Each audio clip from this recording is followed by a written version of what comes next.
The next Dapp model is decentralized marketplace. This is an easy, low-hanging fruit of a Dapp. We define marketplace broadly. It could be a Dapp for anything from selling goods to education credentialing. Remember, a marketplace facilitates meetings of sellers and buyers.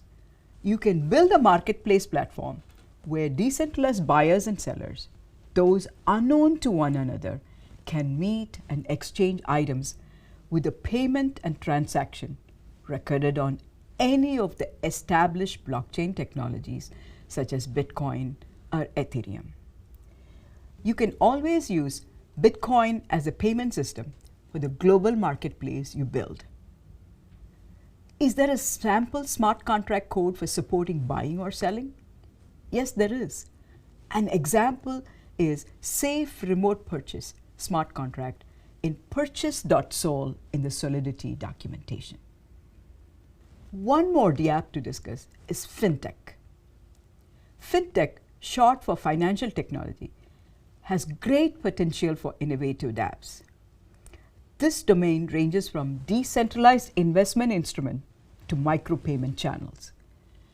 Currently, a significant issue for FinTech Dapps is the high confirmation times of the transactions compared to the centralized technologies. At the time of this recording, Dapps cannot meet the sub-second trade confirmation times that the centralized systems can deliver for stock trading. In this case, scalability is a dominant issue. Privacy is another issue to be considered in this context.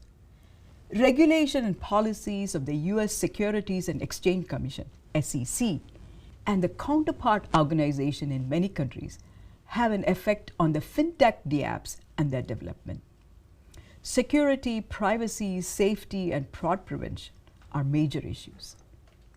In fact, tokens, coins, and ICO Dapps provide a backdoor entry for many investors and financial institutions into the cryptocurrency markets.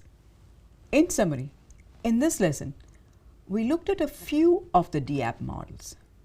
We have not covered them all, and many innovative models have yet to be created. After all, Uber and Airbnb sharing apps came into existence 30 years after the advent of the internet. You can use the Dapp models discussed as an inspiration and as a guideline to create a Dapp for your application domain.